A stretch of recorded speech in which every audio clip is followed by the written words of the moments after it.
Hello students, today I am going to start with Hilbert spaces, but before moving directly to Hilbert spaces, we will need few basic concepts. First thing that we need is a metric space.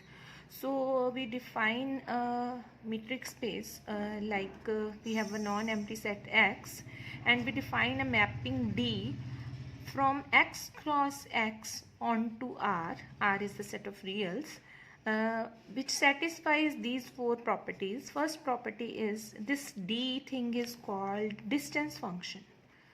So distance between any two random points of X, that should always be positive.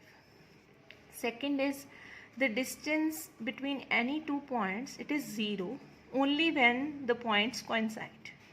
And the third property is the distance between X and Y should be equal to the distance between Y and X, and this property is called the symmetry property. And the fourth property is the triangle inequality, which says that distance between X and Y should always be less than or equal to distance between X and Z, and plus distance between Z and Y. So we have a simplest example of metric space defined with distance function. Let us define it as mod of X minus Y. So it would definitely satisfy all the four properties. First thing is due to this modulus, it will always be positive. Second property, yes, of course, the modulus will be 0 only when X is equal to Y. So this will be also satisfied.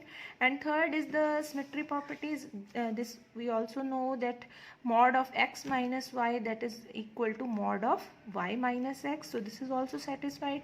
And fourth is the triangle law, and we are very well known that X minus Y can be written as X plus minus Y plus Z minus Y, and further it satisfies triangle inequality due to the property of this modulus function. So due to symmetry of this modulus function, third step, we can further write it as plus mod of Y minus Z. So this is basically the triangle inequality. So this is an example. R square is a metric space with metric D defined as mod of X minus Y. So next thing that we should be aware of is a Cauchy sequence. Now before I move on to sequence, you should be Cauchy sequence, you should be well aware about a sequence. So sequence is basically a function whose domain is set of natural numbers.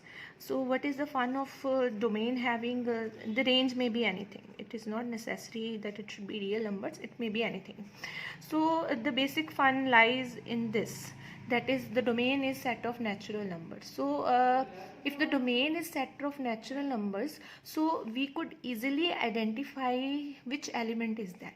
That is, if you put n as 1, so we will know whatever answer come out, we will know that x1 is the first entry of this sequence. So in general, if I write xn, so it should be clear that xn means nth entry of the sequence. Further, we say the sequence whose nth entry is xn, that is convergent if xn approaches to x for all n greater than or equal to some fixed number, say m.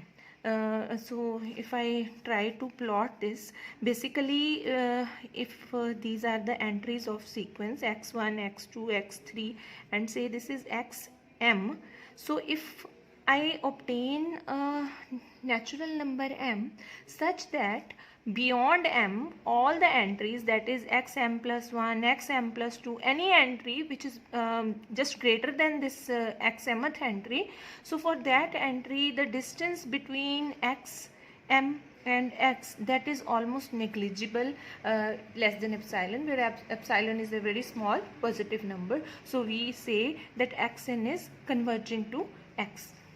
So basically after this stage m, or you can say after this natural number m, the each entry of sequence that basically so now I just told you that this modulus means the sequence function, it means the matrix metric or the distance function. So it is not necessary that I should put this modulus over there. You can use any distance function. So basically we are interested in distance, that is after a stage m, the distance between the limit x and any entry of this sequence, that is almost negligible. They appears to be same. So if it is negligible, it means x mth entry is also equal to x m plus and 1th entry is also equal to x m plus 2th entry is also equal to x, and so on. So every entry after this stage that basically looks like x. So we say that xn converges to x. Now comes the term Cauchy sequence. So Cauchy sequence is a special type of sequence where we talk about distance between two entries of a sequence. So if we obtain a stage, let us say m, again any after a fixed positive integer n, the distance between any two entries of sequence, it almost becomes negligible. Epsilon is a very small positive number. So for a Cauchy sequence, we will reach a stage, say m. So after m, if I try to see the entries, say this is my smth entry, sm plus 1th entry, any two random entries, say Sn is lying here, then basically they are not so far, they are actually here only. They are coinciding with each other such that the distance between, they are not so far, they are basically here only. Sm is also here, Sm plus 1 is also here, everything is here. After this particular stage, then that sequence is called a Cauchy sequence. Fine. Now next term comes a complete metric space. So a metric space is said to be complete if and only if every Cauchy sequence in that space converges to a point in x only. So if this is my metric space x, so any sequence, any Cauchy sequence, say xn is a Cauchy sequence, yn is a Cauchy sequence, I have so many Cauchy sequences over there, and their limits, they should also be here only. They should not lie out of this space x. So that is called a complete metric space. So next come a term linear space. So linear space is basically, you usually use the word linear vector space.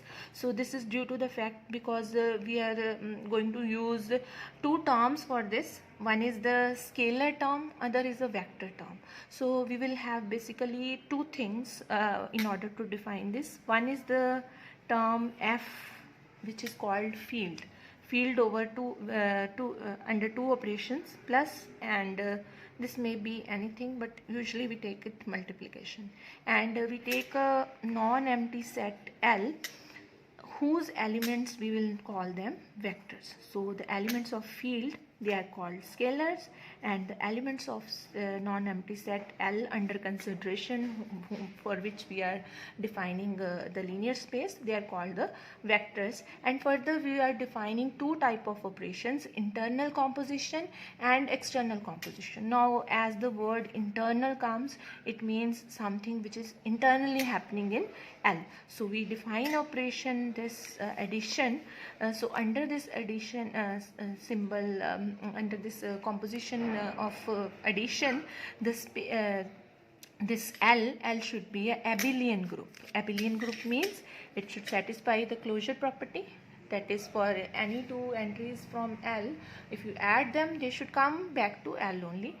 And they should be you say this commutative property, x plus y should be equal to y plus x. So this is associative property, x plus y plus z should be equal to x plus y plus z, and there should be a zero element. So in order, if I add 0 to any element, it should remain same. There should be a inverse of every element. If x is the element of L, there should exist a element minus x over there, and this is x plus minus x should come out to be 0. So there is another operation known as the external composition. So what is external composition? You take a scalar, that is element of F, take a element from L, and you compose them by using that second operation, say multiplication, that should come out back in L. And then these are few distributive laws that they should satisfy, that is alpha times x plus y should be equal to alpha x plus alpha y, alpha plus beta times x should be equal to alpha x plus beta x, alpha beta x should be equal to alpha times beta x, and there should be existence of unity element, that is 1 into x should be equal to x. So under these properties, the space will be called a linear space. So next come a normed linear space. So norm is again a function which should satisfy these. So we have a linear space and we define a function like this, which is called a norm function. It is satisfying these properties. First thing is, norm should always be positive. Norm is basically the length. Norm is the length. So length of this vector, it should be positive and it should come out to be 0 only when x is 0. X plus y should be equal to norm of x plus norm of y, that is the triangle inequality, and the scalar can come out as a mod. So if a function satisfies these four properties under a linear space n, then it is said to be a normed linear space. Now here there should be no confusion between this norm and distance. So distance, which we talked in the metric space, that was in between 2 points, 2 vectors. So whenever you talk about distance, so distance is always in between 2 points or 2 vectors. So this was distance function, and this norm function, this is basically the length. So this you will talk about length of simplest norm that we define is Euclidean norm, and if you have vector x as x1, x2, xn, then the Euclidean norm of x, it is defined as inner product of x with itself, and it comes out to be square root of x square, first entry x1 square plus x2 square and so on, xn square. So this is something which is happening with the vector itself. It is the distance of I'm sorry, this is not distance, this is the length of the vector. So this is this we are dealing only with one thing, one vector. So distance was between 2 vectors. So next come a term, Banach space. So Banach space is basically a normed linear space which is complete. Now I just told you what is the meaning of complete. Completeness just means that every Cauchy sequence should be convergent. Now next we will move on to Hilbert space. Let H is a complex Banach space. So it should be over complex field and it should be a Banach space. Then H is called a Hilbert space if complex number x comma y called inner product of x and y is associated to each of 2 vectors in a such a way that the inner product of x comma y, its conjugate, should be equal to inner product of y comma x. Second property is that the scalars can come out and inner product will be distributed over x and z. This x, inner product of x with z plus inner product of y with z. And third is inner product of x with itself, it should be equal to norm of x square.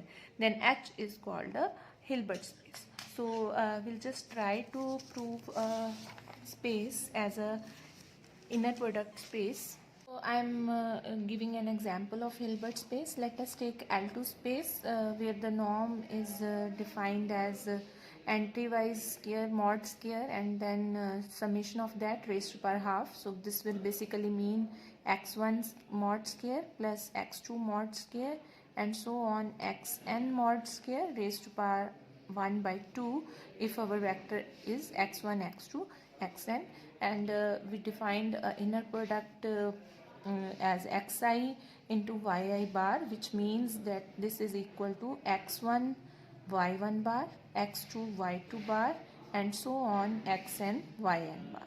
So we will prove this L to be a Hilbert space under the all those four conditions. So first condition that we are to prove that the inner product of x y conjugate, it should come out to be equal to y comma x. So let us start with the x comma y conjugate inner product. So it will be, of course, I from 1 to n xi yi conjugate, then conjugate of this complete thing. So if I try to expand the terms, so this will mean x1 y1 bar then bar plus x2 y2 bar then conjugate, and so on xn yn conjugate then complete conjugate. Now we know that the conjugate of a complex number and then again conjugate, that comes out to be z only. So this will basically come out to be equal to x1 conjugate y1, since y1 conjugate y1 will be y1 only. So x2 conjugate y2, so on xn conjugate yn. Now this xi and yi, they are the entries basically from these are the coordinates of these vectors, and they would commute. So this will be equal to y1 x1 bar, y2 x2 bar, and so on yn xn bar. So if I combine them as a summation, I can write them as yi xi bar, and further I can write it as this thing using the definition of inner product. I will write this as inner product of y with x. So our first postulate is done. Now moving on to the second property that we are to prove, that alpha x plus beta y, its inner product with z should come out to be equal to alpha times inner product of xz plus beta time inner product of yz. So we'll start with the, first of all, let us see what will be alpha x plus beta y. If alpha and beta are scalars, let us say we have x as x1 x2 xn and y as y1 y2 yn. So when you'll add them, they will be added entry wise. So this will be alpha x1 plus beta y1, and so on alpha xn plus beta yn.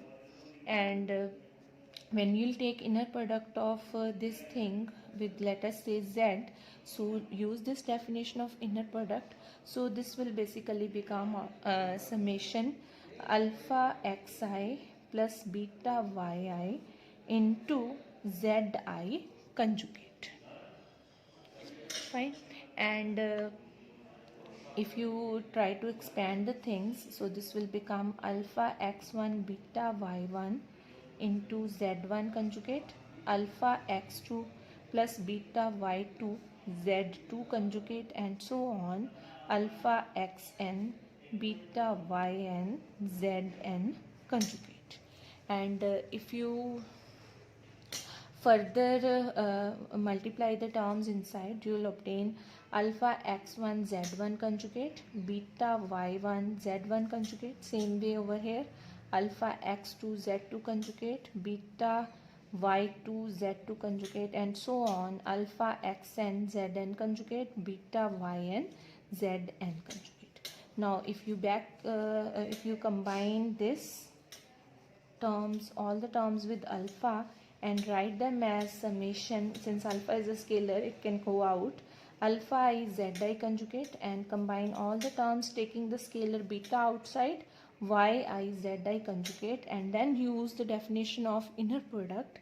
You can write this as inner product of x with z and inner product of y with z. So this proves our second postulate. And the third property is, we have to prove that inner product of x with x, it should come out to be equal to norm of x square.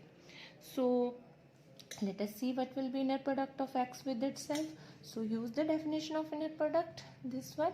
So it should be summation xi conjugate, and can I write this as, we can always write z into z conjugate as mod of z square. So I am writing this as mod of xi square, so which is basically norm of x square only. So all the three properties are proved, and this L2 is a already a Banach space, which is a complete. So this is a complete Hilbert, so sorry, not complete, this is a Hilbert